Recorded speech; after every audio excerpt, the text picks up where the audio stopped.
Welcome to Oxford Plus, the podcast series that takes you deep into the myths and truths of the Oxford investing landscape.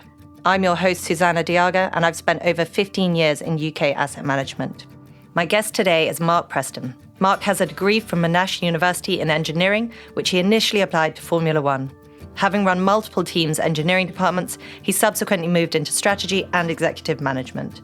More recently, he's focused on Formula E, leading the DS Cheetah team, before founding StreetDrone in 2016. Mark is currently CTO of StreetDrone, a pre-seed company developing low-speed, hyperlocal deliveries in ports, commercial settings, and local neighbourhoods. Mark, thank you so much for joining me today. Looking forward to chatting in this lovely setting here. Wonderful. I'm excited to get your perspective because so far lots of the guests we've had have been focused on the university ecosystem, and you obviously come with a different perspective. It might be really helpful for those listening to hear a little bit more about your background and how you ended up founding StreetDrone. Sure. So I'm from Australia, from a city called Geelong, which is actually the kind of the Ford town in Australia. So I grew up around cars. After doing mechanical engineering, I joined GM in Australia, GM Holden, which is a part of the GM infrastructure, I suppose, around the world as an engineer. Then I moved over to a company called TWR, Holden Special Vehicles, so in project management and those kind of things. Then the guy who owned that, his name was Tom Walkinshaw, he bought a Formula One team in the UK. He's from Scotland, was from Scotland, he passed away. So I came over to do F1 for 2 weeks or 2 years, and 25 years later, I'm still here doing all sorts of technology and motorsport and those kind of things. Worked at Arrows Grand Prix for about 6 years. Then I went to McLaren F1 for a few years, and then decided to do my MBA, and that's the connection sort of to the university when I came in and did my EMBA at Syed Business School. And during the MBA, I started a Formula One team with Honda. As one does. Oh, yes. It was good fun. So that was my kind of first, let's call it, big startup while doing connected to the university, but doing a bit of both. So we started the Formula One team, which was a pretty crazy adventure in Oxfordshire. Sadly, Honda pulled out of that, and we bought the assets and started another company, which is a composites company called Formtech Composites, which is still operates down in Milton Park, so not so far away. And then I got involved in the next big thing, which was Formula Electric, which Alejandro Agag started way back in 2012, which now seems like a long time ago. I suppose in parallel, one of the connections there to the university was after my MBA, I wanted to see if I could help some other startups out of the university. And they introduced me to two startups. One was Oxford Yasser Motors, which sold recently, and I helped them to do the business planning and everything, which is how I got involved in electric motors and started to understand about what could be the future of automotive and transportation in the world. So that was my kind of big connection, I suppose, to the university by helping them to start up and spin out. There was another one called T-Tech, which is tidal energy turbines, but that was a bit more of a bigger project, which we couldn't get off the ground because it's just such big engineering. And I suppose UK is not quite so used to doing what I would call public works projects nowadays.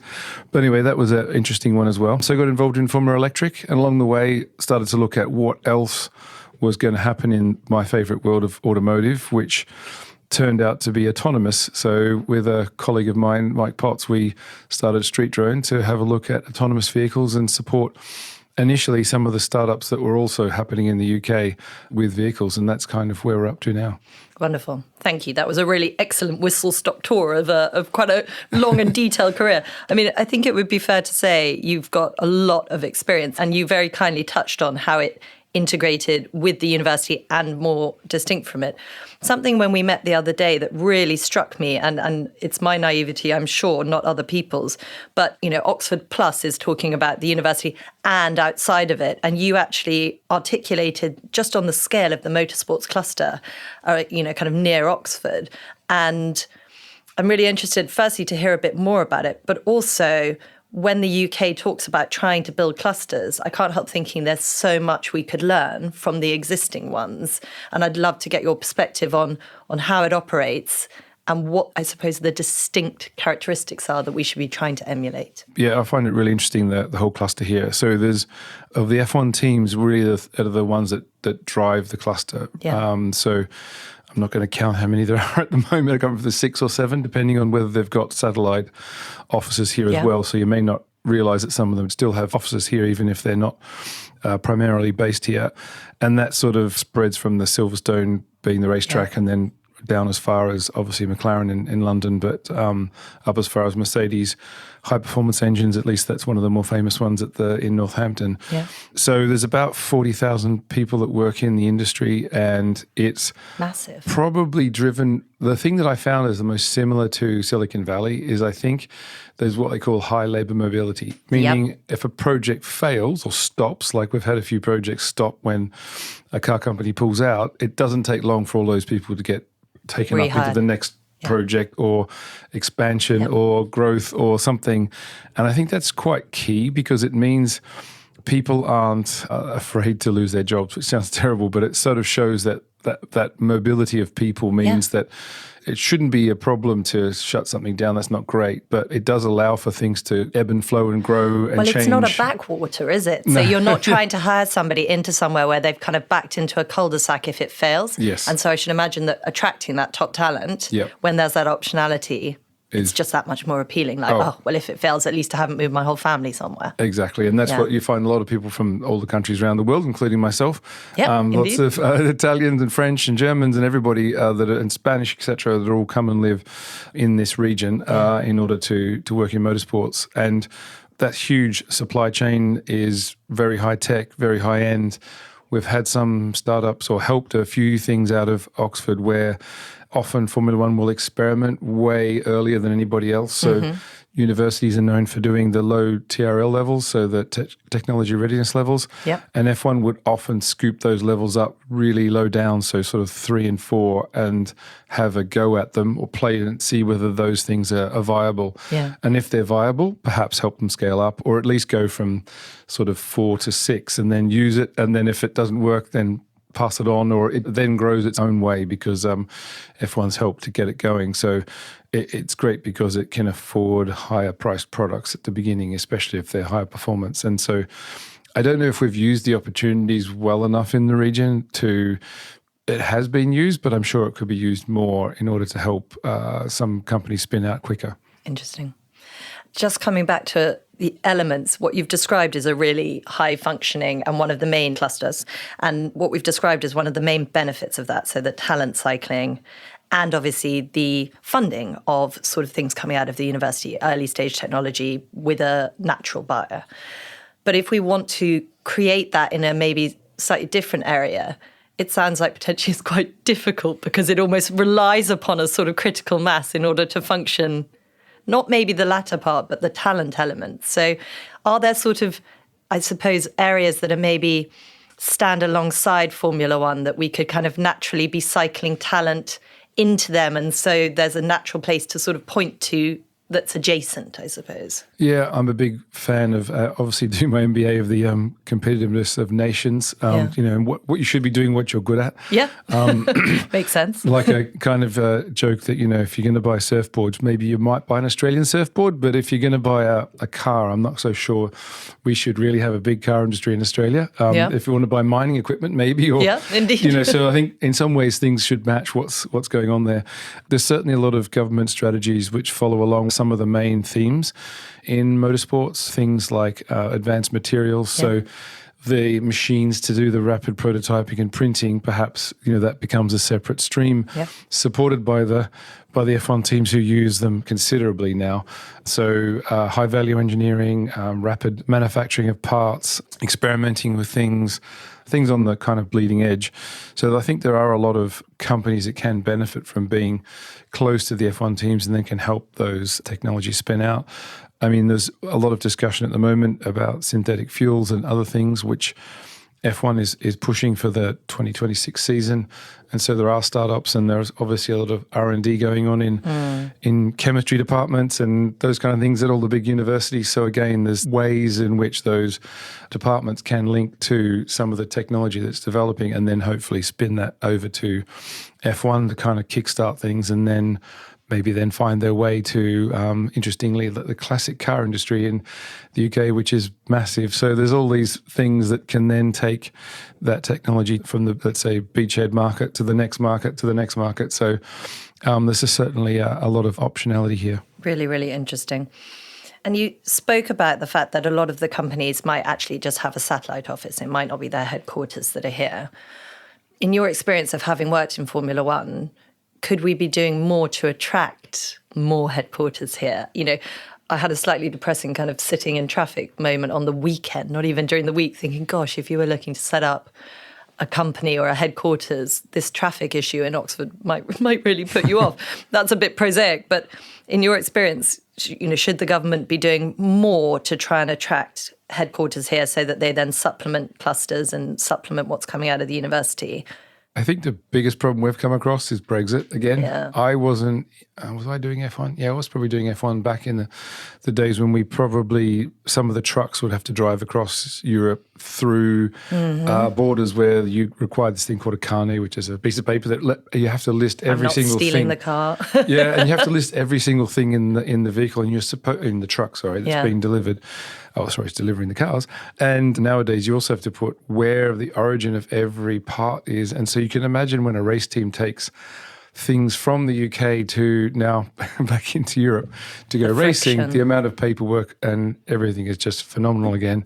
So that's a big barrier. We're actually looking ourselves at having an office in Europe so that we can get around some of the having to import export. So we might buy something from Europe, do something to it, and then send it back. So now we're looking at can we do, because we've got some things going on in Rotterdam at StreetDrone. Yeah. So it'd be easier just to send that to Rotterdam and do the work in Rotterdam, then bring those parts over to the UK, do the work here and take it back. So there's all of that practicality, and I haven't experienced it recently in motorsports, but I know what we're having to do at StreetDrone. So therefore, that is certainly very painful. Some of these big areas like Milton Park and what MEPC is doing up at Silverstone, growing the technology centres.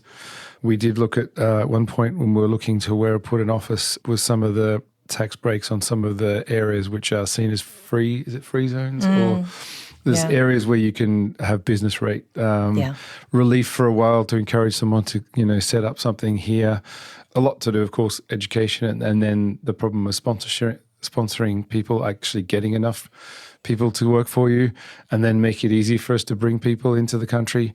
So because we're in the high-end areas, roboticists and all of that, ourselves and other startups are taking a lot of those people. So it's we do have a lot of staff coming from overseas, and so the sponsorship side of things is just slow and difficult compared to before Brexit.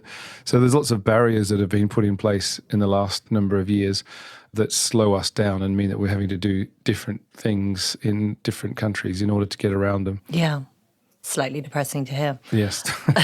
I mean, yeah, the educational kind of, or the high-value visas thing I've heard before from other people, and it does seem to me that it's something there's been a bit of a noise on from the government, but not that much action perhaps just yet. And that fight for talent and bringing them in. And we're certainly having to, have people to help us get all of those visas sorted out, and it takes a few months to get somebody overseas. You can't react as quickly as you can, let's say, if the person is currently at university and would like to keep working. There are some visas that allow that to happen reasonably quickly, but you also need to check, is that person going to be allowed to stay after that degree that they're doing that allows them to work here for a little while. Yeah. It's an interesting point. I think somebody told me the total number of global PhDs, and it wasn't large. I mean, I suppose it's a really high level of education, so it shouldn't be that surprising. But I think it was like 10,000 a year. Yeah. And when you think of that as a sort of, how do we grab them? How do we make sure that it's really easy and appealing for them to come here? Yes. I think I even heard that, and I might get this wrong, but I'm pretty sure it was Qatar that was basically saying, if you move to Qatar with a PhD, we'll pay you £75,000 a year just to sit while you work out what you might do. Oh, okay. Just what you might do here, so that the talent will actually arrive. Yes. Brexit friction. I didn't realise you could call it Brexit friction. Sorry, that's a fiction maybe, but friction, yes. I think it was the fiction that the friction would go, wasn't it? Yes. That's the good joke, yes. though. So we've obviously spoken about your experience of the cluster, but you have had some experience of the university too. If you'd be happy to share, I think it's quite interesting. So when I started looking at the tidal energy turbines with the guys from the civil engineering department, a novel new technology, looks like a big lawnmower on its side, like old-fashioned lawnmower, barrel lawnmower. But the problem with those type of turbines is they're very big and you have to step towards the kind of risk. So in the end, you want to do something like the Severn barrier, which goes right across that area and have huge natural energy turbine, or places like the Orkney Islands in the north. And when you go and watch the power of the waves in the Orkney Islands, the problem is going from this sort of small demonstrator that's in the university's water tanks doing testing to this thing that would have to be 70 meters long at each section.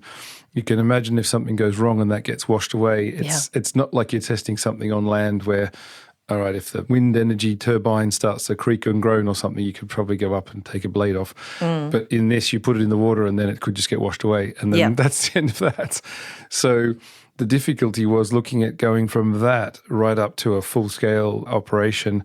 We worked out the cost of capital would have to be so low that the only way you could do it, we thought, was doing it as a national works project, as they used to call them in the old days.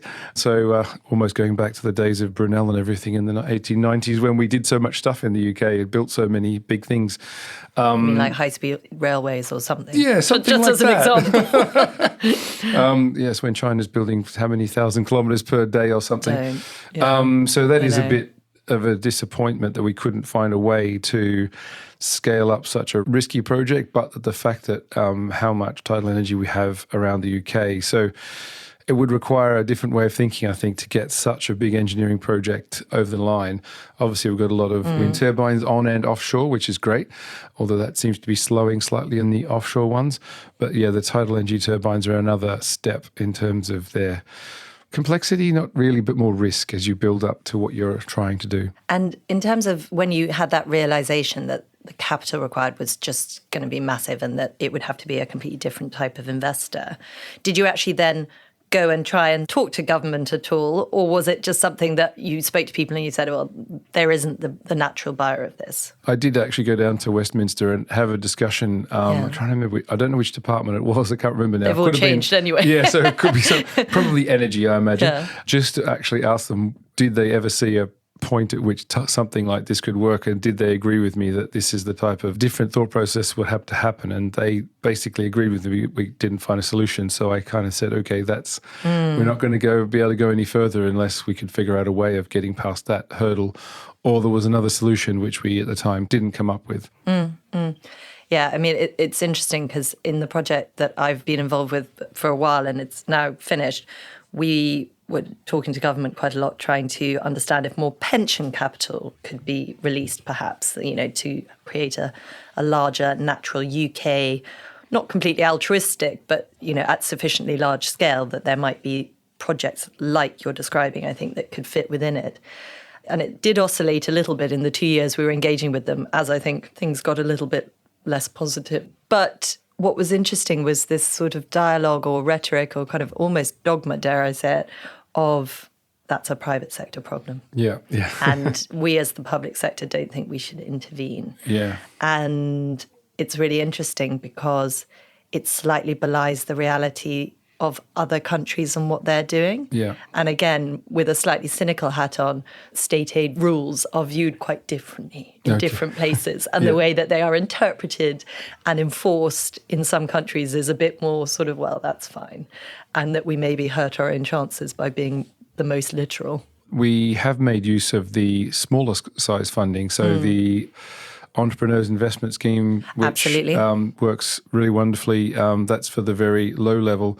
If you match that with what actually an F1 team's like, you would say that we're still better at doing the early stage and not so great at the, scaling up side of things. So getting it from TRL level 1 up to 7, 8, and then it seems to need a US or maybe Germany or France or something to scale something to a really large scale. So one end is quite good, but it doesn't seem to be able to get across Yeah. that valley of death into the next big scale up. And I think you make a good point around SEIS and EIS is a really great scheme. And actually, I think the Tony Blair Institute have put out some interesting stuff on this recently, just saying we need to effectively continue that virtuous continuum of capital by incentivizing people, and even perhaps go as far as, and again, lots of countries do this, incentivizing UK pension funds to invest for tax breaks in UK-based technology, so that that's a virtuous cycle.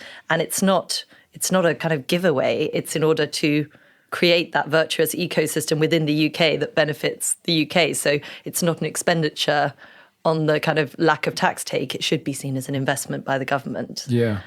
The other problem is, of course, coming from Australia, where we've only got now 25 million people now, from how big it is, compared to when you look at somewhere like the US, obviously with their 300 plus, and UK obviously here was 80 now or something like that. Gosh. But then we've just, made the Brexit friction higher in dealing with the other big market that's right next to us. And so I can also see why a lot of people go to the US, because I'm not going to say it's easier. It's just, if you write instruction manual in English and you're selling in California, which is the 5th biggest market in the world, isn't it? Yeah. And then you can just take that to the States nearby without having to change not too many of your rules, as far as I understand.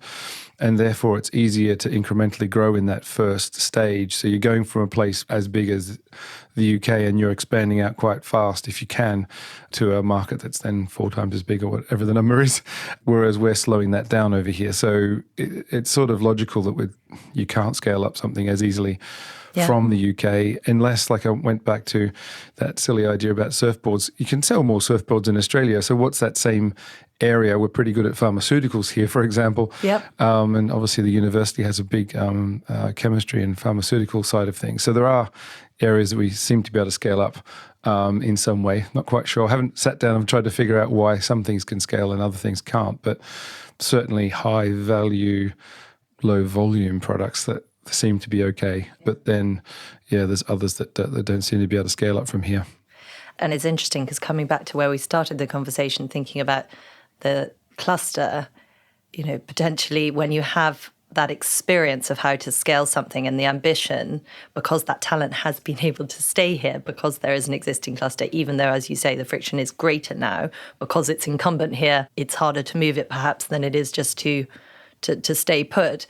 But, something that I hear a lot about is that scaling talent isn't here for many other industries.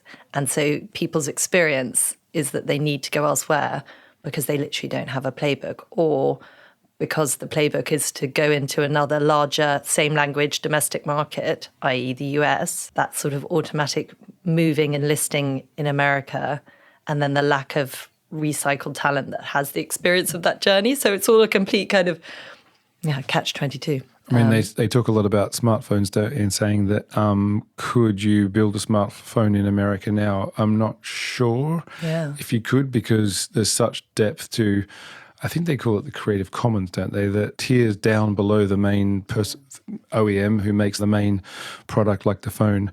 By not having the people who know how to do the glass or the other things, it makes it harder to then scale something up. So obviously that's why there's a lot of discussion in the US to bring back parts of the value chain. Yeah. So you've got half a chance to scale some of those things. Obviously we've still got some car companies here in the UK, but there is more of them in the US. Although, you watch Tesla, it's still been difficult for them to scale up something even in the US. And they've almost gone bankrupt a few times, haven't they, on the way there? Yeah. But if it weren't for Elon, they probably wouldn't have got there in the end. And there's a lot of others struggling to get there. So even in the US, it's hard to scale up in some areas because there's not enough of the supply chain that's got its expertise nearby, let's say.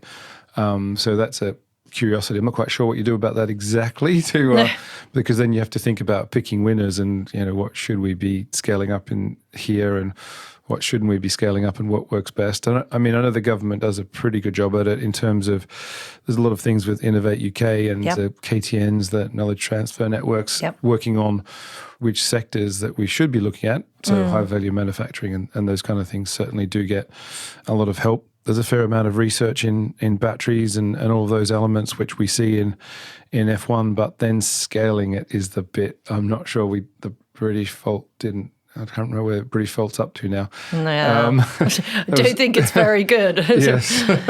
So aren't they being courted by America? Wasn't that the last thing with Probably, the yeah. IRA, the Inflation Reduction Act suddenly looking quite appealing to go elsewhere? So one of those big scale-ups that could have happened is also struggling. So, but that means you've got to have the natural volume to support, etc. So it's complicated, I suppose. Yeah. I mean, the message I'm hearing is that, and one sees this, that we're very good at creating sort of, I think it was somebody said, it might have even been Kwasi Kwarteng, that we create the nursery bed for the rest of the world to then come and kind of cherry pick our best ideas and take them elsewhere and scale them. And obviously it's not the worst place to be. We're still coming up with great ideas, but we're not then reaping the benefits at the other end of it because they've gone elsewhere, relocated, that talent has gone elsewhere, and that entrepreneurial experience that we want recycled here is also not here. Taking a slightly different step, I'd love to hear a bit more about your experience of StreetDrone and where you guys are up to and what the sort of at completely other end of the spectrum at the moment, what the opportunities and hurdles that you're seeing on a more day-to-day level are. Yeah, so with StreetDrone, we've actually benefited from a lot of the government funding. So Innovate UK through CKEV and Zenzik, which are the groups that look after the connected and autonomous vehicles. They've been very supportive there. We've been running a project up at Nissan in Sunderland, so the biggest manufacturing plant, I think, in the UK. And in fairness, the government have done a lot to keep Nissan here. Yes. I mean, even as a relative layperson, I've seen that in the news flows. So, yes. yeah. So that's true, yes. Yeah. And so we've been running an autonomous truck and now scaling up to 4 trucks up there as part of the next project, which is called VCAL. Funnily enough, that was actually sponsored by DCMS. So that was because they were looking at 5G. Yeah. And so the first truck was operating, they call it teleoperations. So being controlled over a 5G network, a private 5G network. So there was a lot of research and work done there to successfully drive a truck around, first teleoperated and as a second stage autonomously, or a combination of the two as we scale up. What's interesting there is that actually we've had our first, I'll call it export, because we're now doing a similar project in Rotterdam. So from the export point of view, we've taken that knowledge and technology over to Rotterdam and currently running another truck over there as we scale up. It is still difficult, though, to raise this next finance. We've obviously been talking all around Europe and the US, but it's quite hard and slow process, especially with the, I suppose, macro environment as it is at the moment. It's not an easy fundraising environment. But what are the main, not objections, I'm trying to think, but what are the main kind of questions that you come up with that people can't satisfy themselves with? I think a lot to do with the technology risk still to be solved, which is when we see things in the US with companies like Cruise having difficulty in San Francisco. Now we're trying to allay those fears by saying, look, we're running off highway, so meaning private roads, which mean we have different rules. We're running at slow speed, so we're taking it sensibly and slowly, I suppose, is the difference. But the sort of scale of funding is different in the US. And so there's a comparison to say, well, if Cruise is spending this much money in the US, why don't you need that much money? And we're saying, well, we're trying to minimize what we're trying to achieve in order to minimize the amount we need. Certainly the governments are supporting the supply chain side of things, so also mitigating risk by having more of a, trying to help create a cluster, again, actually, of companies around the UK so that we're all cross-fertilizing in a way. So we shouldn't be all doing the same thing over and over. That's pointless in some ways. Just sharing knowledge. Yeah, sharing or creating maybe suppliers. a natural portfolio that hedge the risk for all the investors. Because at the end of the day, when you look at F1, one of the risk minimizations coming here is that there's a supply chain that can support you. Yeah. And so when we started up at Formula One team in back in 2005-06, we knew that it was going to be almost impossible if we did it anywhere else in the world. But if we did it in Oxfordshire, it made it less than impossible. It made it just difficult, but that was fun. So I think that's the same thing. The government and certainly working hard on regulation because obviously the basis of our law is different to Europe. So we can approach the legal framework slightly differently. Hurrah! An opportunity at last.